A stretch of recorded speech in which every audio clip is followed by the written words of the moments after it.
Cast, episódio 58, continuidade da nossa série especial sobre a Portaria 1467.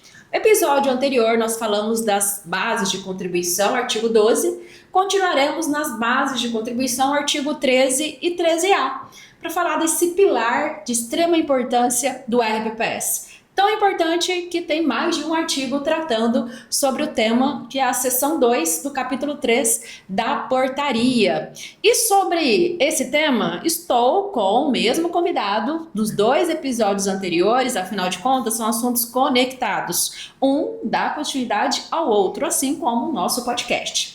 Éder Moraes, bem-vindo ao AgendaCast novamente. Obrigado. É sempre uma satisfação recebê-lo.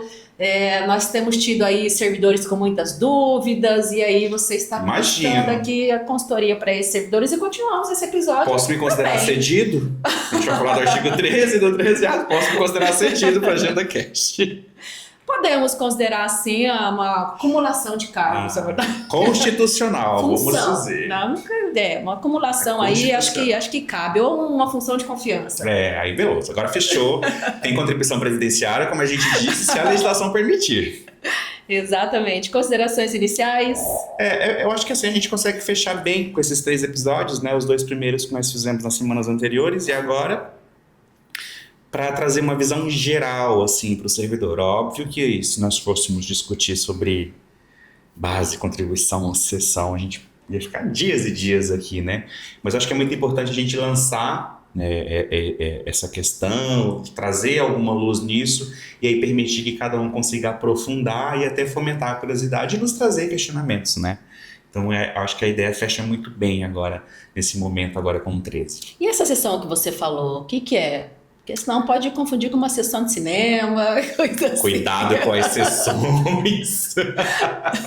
Não é sessão de cinema, não é sessão de supermercado, né? É sessão de ceder, né? Eu estou cedendo um servidor meu para um outro órgão, né? Para um outro ente da federação, né? Como acontece, eu saio da prefeitura e vou para o Congresso, né? Vou servir ao Brasil. Então a cessão é a transferência de servidores ali em caráter temporário entre órgãos do próprio ente federativo ou outro ente, se for o caso. Já que você falou, vamos dar o exemplo do servidor aqui da Prefeitura de Cuiabá, que foi cedido para a União. Certo. E aí, cedido para a União e a União que paga o seu vencimento, a sua remuneração. Como que fica a questão da base de cálculo das contribuições e quem precisa fazer o repasse? Base de cálculo ela fica inalterada, né? É importante dizer que o servidor cedido é em caráter temporário. Em algum momento ele vai ter que voltar à sua origem.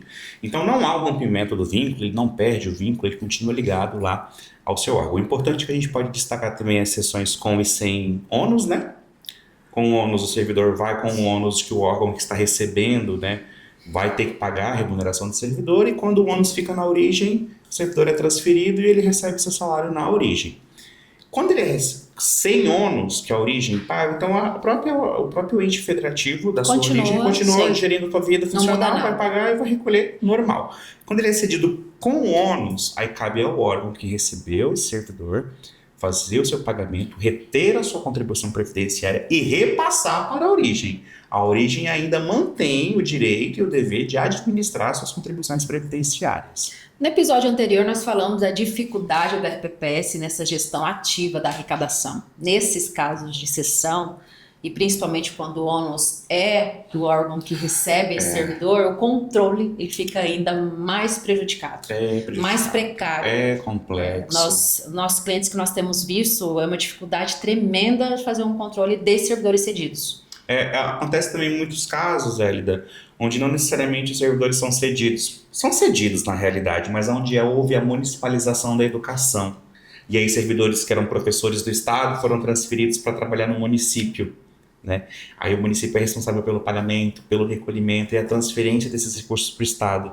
Então, cria-se uma teia, né, quase que inrastreável no momento. É complexo, porque não há o repasse, ou há o repasse de maneira global, não é individualizado e não é integral. Então, assim, isso dificulta muito a gestão do responsável pela arrecadação previdenciária dentro do Instituto, né? E o reflexo que a gente vai ter disso é servidor que acontece, às vezes, de tentar se aposentar e não tem contribuição vertida. Estava em sessão. É complexo, não é fácil. Então, assim, se dentro da própria casa eu preciso exercer um controle previdenciário, como nós colocamos no episódio anterior, quando eu coloco o meu servidor no vizinho, esse controle é maior ainda. Exato. É a mesma coisa que você contratar uma babá para cuidar do teu filho, e teu filho foi para casa da babá. Você tem que ficar de olho no teu filho lá, né? O RPPS tem que Colocar um ficar de monitoramento olho no lá. seu servidor lá. Exato. Então, é um desafio e, com certeza, um software de gestão faz toda a diferença para que esse Exatamente. controle seja melhor. Mas para essa nave decolar, precisa de combustível. Sim, Dados. sempre. E aí, esse servidor, no episódio anterior, ele recebeu um DAS, e nós falamos sobre, e agora ele recebeu um cargo de comissão altíssimo lá na União. Então, ele recebe esse valor extra pelo cargo em comissão. E por esse valor que ele recebe do cargo em comissão, ele pode contribuir para melhorar sua média para aposentadoria ou não? Via de regra, não, né? Ele vai pagar somente imposto de renda sobre esse excedente de remuneração, vamos assim dizer. Porque, como eu disse, ele não perde o vínculo com a sua origem. Ele continua ali na sua origem. Ressalva aqueles casos que a gente colocou de média aritmética, e aí o servidor vai poder contribuir mais, né? Pagar mais para poder ter uma melhora na sua média. Mas, via de regra, isso não existe, né?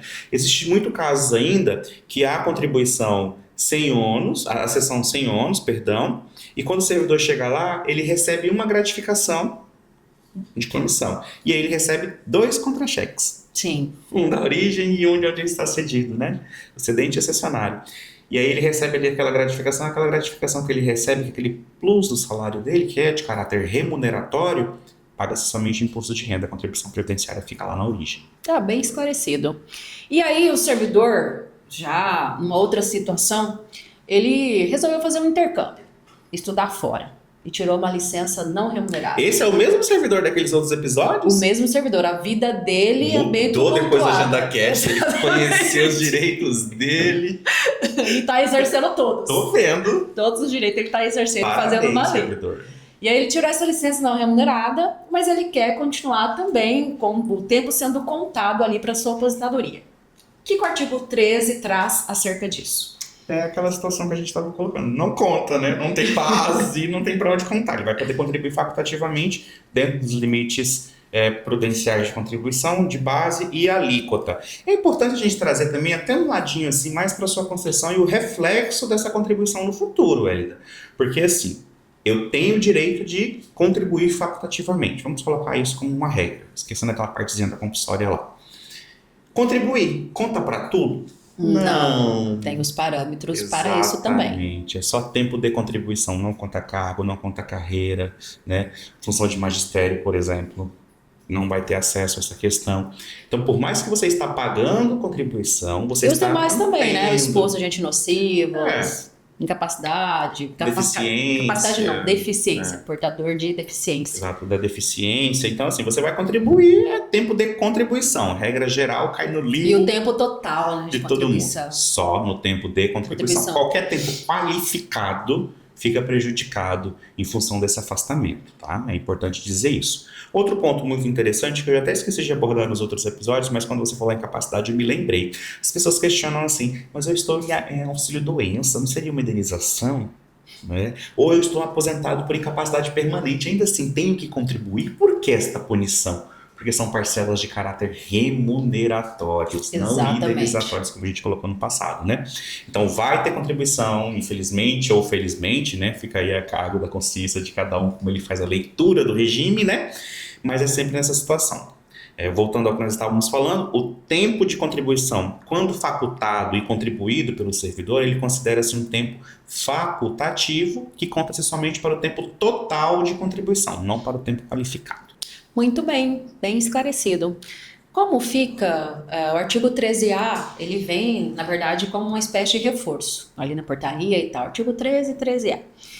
E no artigo 13A, como que fica a questão, por exemplo, se vários municípios se unem para constituir um consórcio, e o Perfeito. consórcio contrata pessoal e tal. Como é que o artigo 13A trata essa questão de um consórcio público? O consórcio público, por mais que gerido por entes públicos, né, ele não tem regime próprio.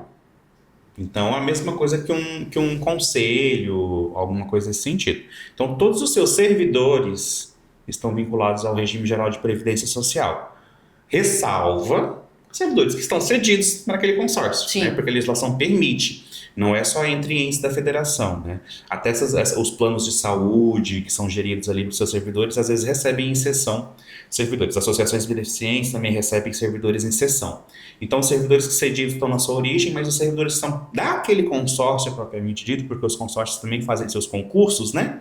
Estão vinculados ao regime geral de previdência social. Não existe um RPPS. Ou, assim, em caso muito extremo, há uma possibilidade, mas eu não vi na prática ainda, um ente do consórcio abarcar em seu RPPS todos os membros desse consórcio. Mas nesse caso de uma dissolução, ele manteria, no caso, o seu cargo de estatutário vinculado ao regime próprio do RPPS de origem que ele entrou.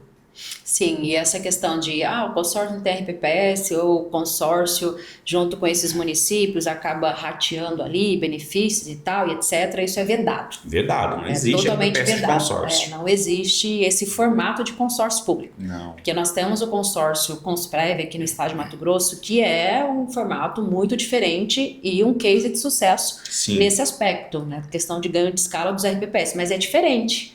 Aí os RPPS, criou-se um consórcio público que é o Consprev, que sagrou-se vencedor no processo licitatório, e aí os municípios consorciados têm acesso ali ao que foi incluso nesse processo licitatório a nível de produtos, serviços, Sim. software, né, questão de gestão previdenciária e inclusive consultoria, assessoria. Então foi nesse aspecto. Então o consórcio em si, ele presta serviço Exato. para os RPPS, como se fosse uma empresa.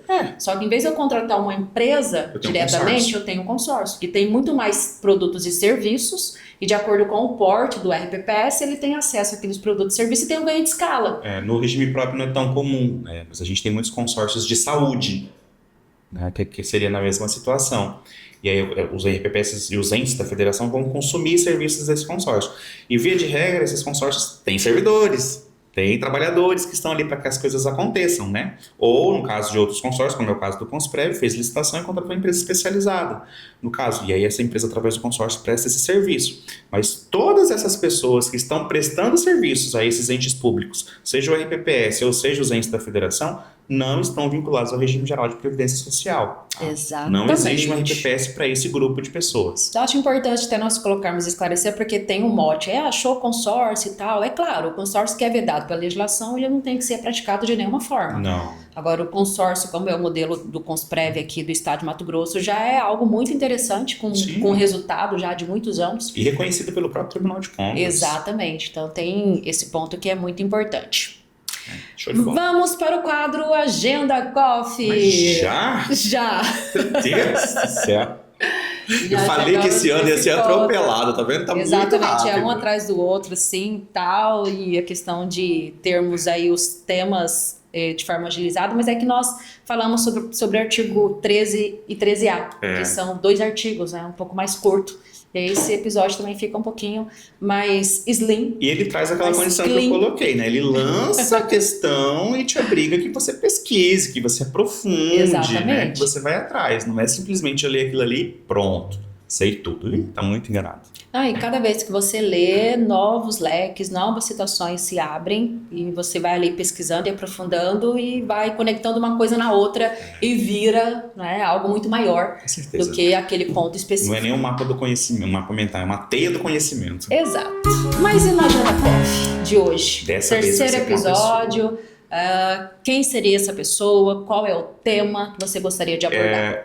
Nós falamos muito, né, o 11, o 12, o 13 e o 13A agora, e a gente até está falando que a gente percebe que não há uma paridade, né, nos entendimentos, nas regras, e nós falamos de TCE. E dessa vez eu gostaria de tomar um cafezinho com o ministro do TCU, inclusive é o presidente Vitaldo Rego nesse momento, para entender por qual motivo a gente não consegue seguir nos tribunais de contas da União e dos estados e os municipais, o mesmo formato que a gente tem no STF, nos tribunais de justiça estaduais e nos juizados, né? De uma forma, a gente não tem um entendimento pacificado, não é uma súmula do TCU a qual obriga diretamente os outros TCE a seguir. Então a gente acaba que cada tribunal de contas pode dar um entendimento, né? E eu tenho percebido uma crescente na atuação dos tribunais de contas nos RPPS e que destoa dos entendimentos dos outros tribunais. Até em alguns casos um leve conflito e tal, mas existe. Inclusive eu já vi situação de tribunal, posso assim dizer que está criando lei, né? Porque ele diz que não, que a aposentadoria X não é concedida assim, é assado. Né? E eu vejo que usurpa um pouco o poder ali do legislativo nesse caso, mas de fato há uma liberdade para que o tribunal venha a atender os critérios que foram estabelecidos, né? Nada é decidido sozinho, há um pleno ali que está julgando aquela situação e concordando aqui. Mas seria muito interessante, eu acredito também muito saudável para a sustentabilidade dos regimes, que todos os tribunais de contas estaduais e dos municípios, juntamente ao Tribunal de Contas da União e os Ministérios Públicos de Contas, né, atuassem na unificação dos seus entendimentos. De forma conjunta, seria muito melhor ter esse consolidado, digamos assim, de entendimentos. Exato, eu acho que assim, o debate seria muito rico, né? Respeitaria a pluralidade que nós temos do Brasil como um todo, as características de cada um, mas assim, conseguiria aplicar sanções, entendimentos, correções, né? De maneira isonômica a todos os entes que possuem regimes próprios, né? Então, ministro Vital, por favor, considere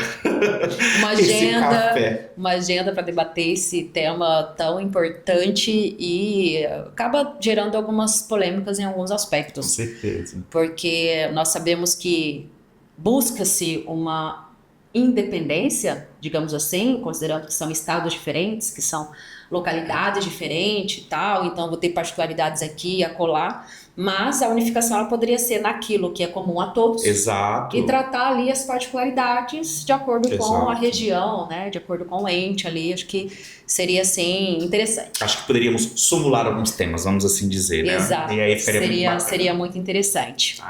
Dessa vez seria com o ministro Vital. Você escolheu bem aí o seu convidado para esse coffee. Espero que ele aceite, viu? Estou à disposição.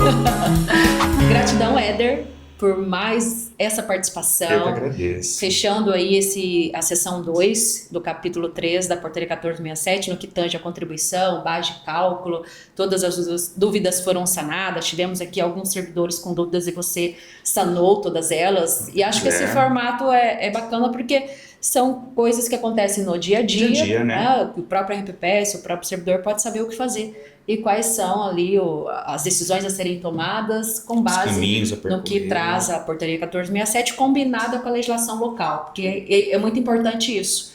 1467 traz ali, mas tem que combinar com a legislação local para aquela decisão não ser tomada. Não é uma leitura isolada. Exato, dentro ali dos ditames da lei. Exatamente, Lida. Gratidão a você que esteve conosco até o final, que fechou aqui a sessão 2 do capítulo 3 da Portaria 1467. Continue conosco que teremos vários outros episódios ainda acerca do tema. A portaria é imensa. Acredito que nós ultrapassaremos 2026 com a portaria, inclusive, pela imensidão que é dos temas atinentes à RPPS. E se você ainda não segue a Agenda Assessoria nas redes sociais, ative o sininho, siga-nos Spotify, Instagram, YouTube, Facebook. Estamos em todas as redes disseminando o assunto, colocando as polêmicas na mesa para que você também contribua conosco. Se tiver alguma dúvida, sugestão, interaja conosco, será muito bom interagir com vocês. Para nós, mais importante é conectar com vocês. Muito obrigada e até a próxima.